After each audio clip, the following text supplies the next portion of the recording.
السلام علیکم جی، محمد نعمان آپ سب کو خوش آمدید کہتا ہوں آپ کے اپنے چینل محمد نعمان پر۔ جو کام ڈیڈیکیشن سے ہو وہی کام اور وہی بات سننے والے کے دل میں اترتی ہے، اور میری ڈیڈیکیشن آپ اس چیز سے اندازہ لگا سکتے ہیں کہ آپ تک کلیئر آواز پہنچانے کے لیے میں نے اس وقت پنکھا بند کیا ہوا ہے۔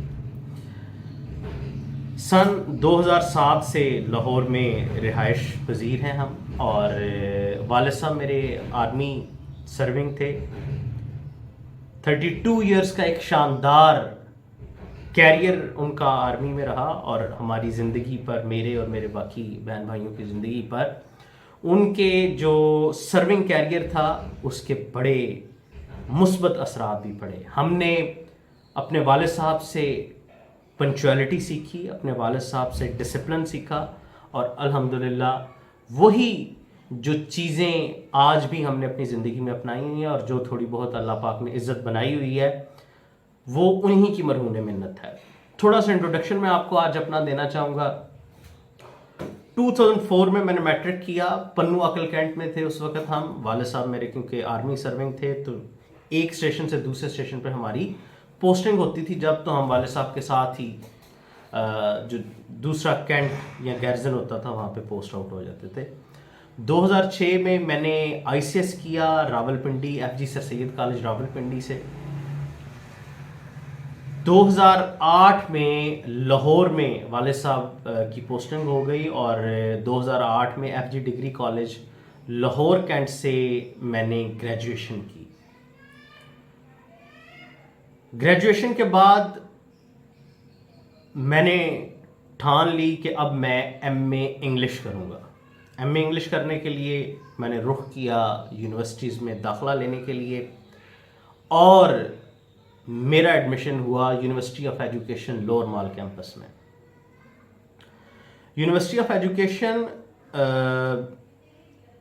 میں جب میں نے ایڈمیشن لیا تو میرا ایڈمیشن جب ہوا اور جب میں نے یونیورسٹی جانا شروع کیا تو مجھے یاد ہے کہ ابھی کچھ ہفتے ہی گزرے ہوں گے یا شاید ایک ماہ گزرا، تو ایک دن والد صاحب نماز مغرب سے کچھ دیر پہلے گھر پہ جب تشریف لائے تو انہوں نے مجھے بلایا اور مجھے کہا کہ نعمان بیٹا ذرا کاپی پینسل لے کر آؤ۔ نعمان نے فوری کاپی پینسل لی کہ شاید کیونکہ بڑا بیٹا ہوں میں گھر پہ اپنے بہن بھائیوں میں سے، تو کہ شاید گھر کا کوئی سودا سلف لینا ہے، تو جب گھر کا سودا سلف لاتے تھے تو ہم لکھا کرتے تھے کہ جی یہ والی چیز لانی ہے اور یہ ضرورت ہے اور یہ چیز لے کے آنی ہے۔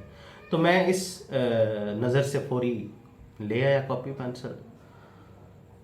والد صاحب نے اس وقت مجھے کہا کہ نعمان ذرا لکھو کہ یونیورسٹی میں جب تم نے داخلہ لیا تو تم نے کتنی فیس دی، اور جس دن سے تم یونیورسٹی جا رہے ہو تب سے لے کر اب تک تم نے کتنے پیسے خرچ کیے ہیں۔ مجھے ابھی تک یاد ہے کہ والدہ میری اس وقت نماز مغرب کا ٹائم ہونے والا تھا، وہ بھی وضو کی تیاری کر رہی تھی، والد صاحب بھی میرے۔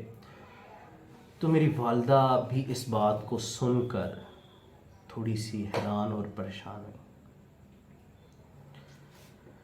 پریشانی اس وقت بڑھ گئی کہ جب میرے والد صاحب نے مجھے کہا کہ لکھو وہ تمام چیزیں، وہ تمام اخراجات جو پچھلے 1-1.5 ماہ سے تم پر ہوئے ہیں۔ میں پریشانی کے عالم میں والدہ کی طرف دیکھوں اور والدہ بے بسی سے میری طرف دیکھیں، کیونکہ جو والد صاحب کا آرڈر تھا اس کو ماننا ہی ایک حل تھا۔ میں نے فوری طور پر فیس لکھ دی، بکس کے کچھ پیسے یاد تھے وہ میں نے لکھ دیے، اور میں نے کہا اس دوران میرے ذہن میں آیا کہ شاید کوئی یونٹ سے یا کہیں سے کوئی اس چیز کے پیسے ملنے ہوں کہ آپ کے جو بچے جو یونیورسٹی گوئنگ ہیں ان کو شاید اگر ان کی فیس وغیرہ ہے تو وہ پے کر دی جائے گی۔ تو میں نے وہ لکھ دی۔ جب لکھا تو والد صاحب نے پوچھا کہ جب تم جاتے ہو تو کرایہ کتنا لگتا ہے، کتنے دن گئے ہو، وہ کرایہ بھی لکھو۔ اور وہاں پہ جب تم جاتے ہو تو کچھ کھاتے پیتے ہو وہ بھی لکھو. پریشانی پڑ گئی. میں نے جو میرے ذہن میں آیا میں نے وہ بھی لکھا. والد صاحب نے کاغذ کو دیکھے بغیر مجھے مخاطب کیا اور کہا کہ نعمان تم اکیلے میرے بیٹے نہیں ہو, تمہارے علاوہ بھی میری اولاد ہے, میں صرف تم پر خرچ نہیں کر سکتا. اور یہ کہہ کر وہ نماز کے لیے مسجد کی طرف چلتی ہے. جیسے ہی وہ گئے میری والدہ میرے پاس آئیں اور انہوں نے کہا کہ کچھ نہیں ہوتا نعمان بیٹا, کوئی بات نہیں, ویسے ابو کچھ کہہ رہے ہوں گے, آپ پریشان نہ ہو. میں نے والدہ کا ہاتھ چھڑایا اور گھر سے باہر آ گیا. گھر سے باہر آیا تو میرے کچھ دوست محلے میں تھے. پریشانی میرے چہرے پہ تھی. کچھ دوستوں نے مجھ سے پوچھا کہ نعمان کیا ہوا ہے. ان میں سے ایک دوست نے مجھے کہا کہ نعمان ابھی ہمارا گریجویشن کا رزلٹ آیا ہے, یہ دیکھو میرے والد صاحب نے مجھے بائک خرید کر دی ہے.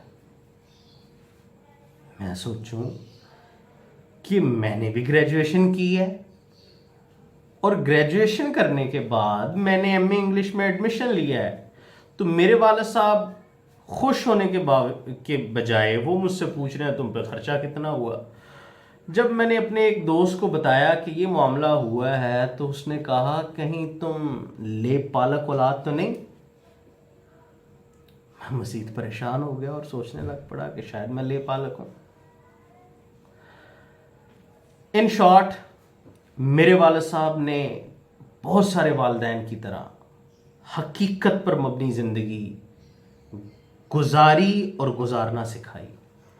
اس وقت میرے والد صاحب نے جو مجھے سبق سکھایا وہ تھا اپنے پاؤں پر خود کھڑا ہونا, خود کفیل, غیرت, اور اپنے بازو پر لڑنے کا جو سبق سکھایا وہ اس وقت تو مجھے سمجھ نہ آیا, لیکن بعد میں سمجھ آیا. اور آج میں کوشش کر رہا ہوں کہ وہی سبق آپ سب سننے والے, دیکھنے والے, اگر والدین سن رہے ہیں تو وہ اپنے بچوں کو یہی سبق سکھائیں, اور اگر میرے اسٹوڈنٹ سن رہے ہیں, میرے دوست سن رہے ہیں, تو وہ بھی اس سبق کو زندگی کا لازمی حصہ بنا لیں.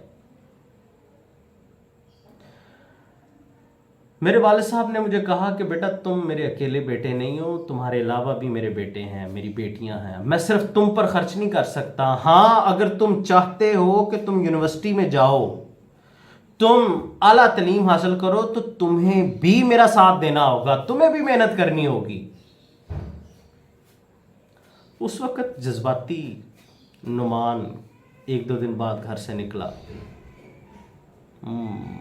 شاید سی وی میں نے بنائی کہیں سے, سی وی لے کے میں چل پڑا اور مختلف اداروں میں جا کے میں نے اپنی سی ویز دیں. جاب مل گئی. والد صاحب کو میں نے فون کیا کہ ابو جاب مل گئی ہے. والد صاحب نے کوئی زیادہ لفٹ نہ کروائی, کوئی شاباشی اس طرح کا نہیں کچھ کیا. والدہ کو بتایا, وہ بہت خوش ہیں. پھر میں نے والدہ کو کہا کہ جتنے پیسے ابو کے مجھ پہ لگے ہیں میں وہ واپس کروں گا. واپس کرتے تو شاید ساری زندگی میری گزر جانی ہے,